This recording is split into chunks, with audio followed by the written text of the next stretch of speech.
ಕಾಗವಾಡ ತಾಲೂಕಿನ ಉಗಾರ್ ಖುರ್ದ ಪಟ್ಟಣದಲ್ಲಿ 5ನೇ ದಿನವಾದ ಬುಧವಾರದಂದು ಸಂಜೆ ಪಟ್ಟಣದ ಆರಾಧ್ಯ ದೈವ ಶ್ರೀ ಮಹಾಲಕ್ಷ್ಮೀ ದೇವಿಯ ಪಲ್ಲಕ್ಕಿಯಲ್ಲಿ ಇಬ್ಬರು ಜೋಡಿ ಲಕ್ಷ್ಮಿಯರ ಬೆಳ್ಳಿಯ ಮೂರ್ತಿ ಹಾಗೂ ಚೌರಿಯನ್ನ ಪಲ್ಲಕ್ಕಿಯ ಪ್ರದಕ್ಷಿಣೆ ಅದ್ದೂರಿಯಾಗಿ ನೆರವೇರುವ ಮುಖಾಂತರ ಜಾತ್ರೆಗೆ ತೆರೆ ಕಂಡಿತು. ಇನ್ನು ಬುಧವಾರದಂದು ಮಹಾಲಕ್ಷ್ಮೀ ದೇವಿಯ ಪಲ್ಲಕ್ಕಿ ಮೆರವಣಿಗೆಯುದ್ದಕ್ಕೂ ಭಂಡಾರವನ್ನು ಹಾರಿಸುವ ಮುಖಾಂತರ ಭಕ್ತರು ತಮ್ಮ ಸಂಕಲ್ಪಕ್ಕೆ ಭಕ್ತಿಪೂರ್ವ ನಮನವನ್ನು ಸಲ್ಲಿಸಿದರು.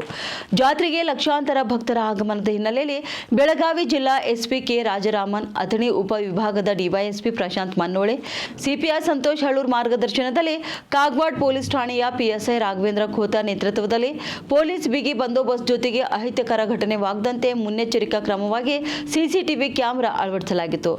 5 ದಿನಗಳ ಕಾಲ ನಡೆದ ಶ್ರೀ ಮಹಾಲಕ್ಷ್ಮೀ ದೇವಿ ಜಾತ್ರಾ ಮಹೋತ್ಸವಕ್ಕೆ ಲಕ್ಷಾಂತರ ಭಕ್ತರು ಪಾಲ್ಗೊಂಡು ದೇವಿಯ ಆಶೀರ್ವಾದ ಪಡೆದು ಪುನೀತರಾದರು. ಇನ್ನು ಈ ಸಮಯದಲ್ಲಿ ಟ್ರಸ್ಟ್ ಅಧ್ಯಕ್ಷರಾದ ದಾದಾಬಾ ಥರೋಶೆ, ಸಿದ್ದನಗೌಡ ಕಾಗೆ, ಪುರಸಭೆ ಅಧ್ಯಕ್ಷರಾದ ಫಾತಿಮಾ ನದಾಫ್, ಉಪಾಧ್ಯಕ್ಷರಾದ ಸತೀಶ್ ಜಗತಾಪ್, ಸುರೇಶ್ ವಾಗ್ಮೋಡೆ, ದೀಪಕ್ ಪಾಟೀಲ್, ರೋಹನ್ ನಾಯ್ಕ್, ಜನಸೇವಕ ವಿನಾಯಕ ಕಾಂಬ್ಳೆ, ಬಸವರಾಜ್ ಸಾಂಗವೆ ಸೇರಿದಂತೆ ಅನೇಕರು ಉಪಸ್ಥಿತರಿದ್ದರು.